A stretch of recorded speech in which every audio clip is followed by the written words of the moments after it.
G'day everybody, Chris Farhi here from the Bayleys Insights Data team. We've got Ankur Dakwale to talk about the biggest news in New Zealand real estate. So let's get into it. Yeah, so the first up we have Stats New Zealand that released their inflation results for Q3 2022. Now this came out much higher than forecast at 7.2%, still albeit lower than the 7.3% for Q2 22. These are annual figures, but on a quarterly basis this was still up about 2.2%.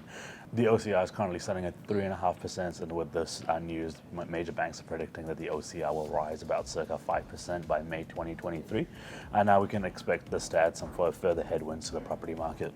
Yeah, also interesting because off the back of the inflation statistics, there was a bump in the 10-year bond rate.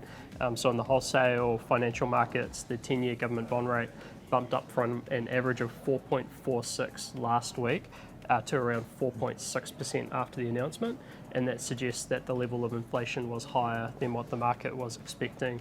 Yeah, and the other concern for them is the RBN that is doing this to combat inflation. Now their main concern will be inflationary spiral where higher wages equals more inflation. Now if you look at some place like Turkey, for example, that there is hyperinflation with house prices increasing by circa 150% year on year.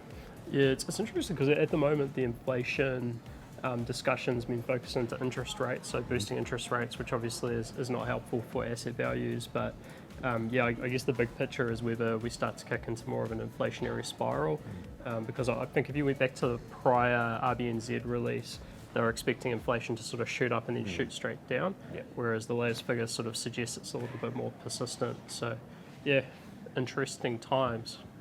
With that said, next up we had some of our colleagues from our global partner Knight Frank over in New Zealand. So we had a couple of colleagues from Singapore and Australia join us, lots of discussion between different teams here and some presentations. A couple of the key themes from those discussions were the impact of rising interest rates around the globe, and so that's starting to become a factor in most markets. On top of that, in the office market in particular, there's been a big flight to quality amongst occupiers, and sort of related to that is that investors still show a strong preference for prime quality assets and good locations. And then finally, there's been a big growth in demand for sustainable buildings over the last couple of years as more and more organisations pursue net zero carbon targets. Stats New Zealand has also released a provisional migration stats for the year to August 2022. Now there's been about 1.3 million visitors in the 12 months to August 2022. This is the first time it's exceeded 1 million since December 2020. And the provisional migration stats show that there's 60,000 arrivals and 71,000 departures. So there's still a net loss migration for about 11,000 people here. So it suggests that more people are leaving the country than actually coming in.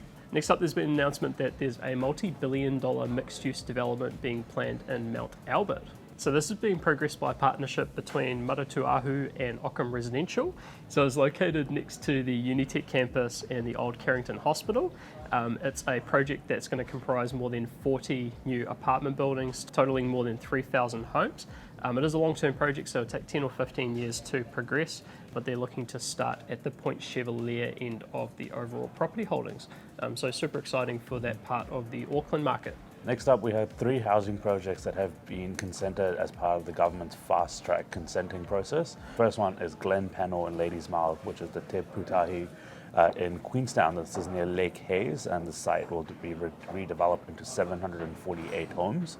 The one in Auckland is Konkepa Road in Kohimarama, just 58 homes across 2 apartment buildings. And the last one is in a Wellsford North project.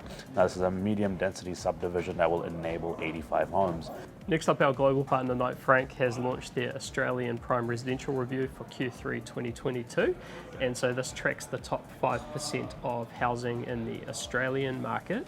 Now within that market, the prime market has gone up around 8.8% year on year, which is interesting because the mainstream market over there is down around 8.9% year on year.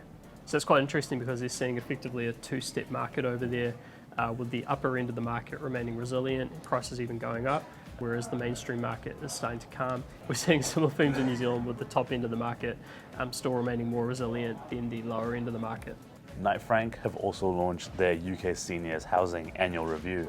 Now this covers the retirement village market. Now this has highlighted the shortage of senior housing. There's been an increase in demand from institutional investors due to the shortage, but we're expecting headwinds similar to the housing market, which will impact the seniors housing market as well. But we're expecting yields to compress due to stronger demand from these investors. And then finally, we've got our property of the week. So, Ankur, what have you got for us? Yeah, so this week I have a real treat at 303 Plummers Point Road in Plummers Point. Now this is just outside Tauranga. This is a 2.95 hectare site. It is an architecturally designed home and a finalist of the 2016 Architectural Design Awards. Now this comes with a 150 tree avocado orchard, including the shedding. It also has water views. So if you want to learn more about this, please get in touch with Brent Truman and Rhys Truman from Bayleys in Tauranga. And then for my property of the week, I've got one Roberton-Motuarohia Island in Russell. So this is in the centre of the Bay of Islands. It's less than 20 minutes away from Russell. The home was built in 1975, but it's been extensively rebuilt and modernised, and obviously absolutely stunning position within the Bay of Islands. And if you want to learn more about this one, you can talk to John Greenwood and Irene Bremner from Bayleys Auckland and Bayleys in the Bay of Islands. With that said, we'll wrap it up here. So thanks very much, Ankur. Thanks, Rhys. And we'll see you next time. See ya.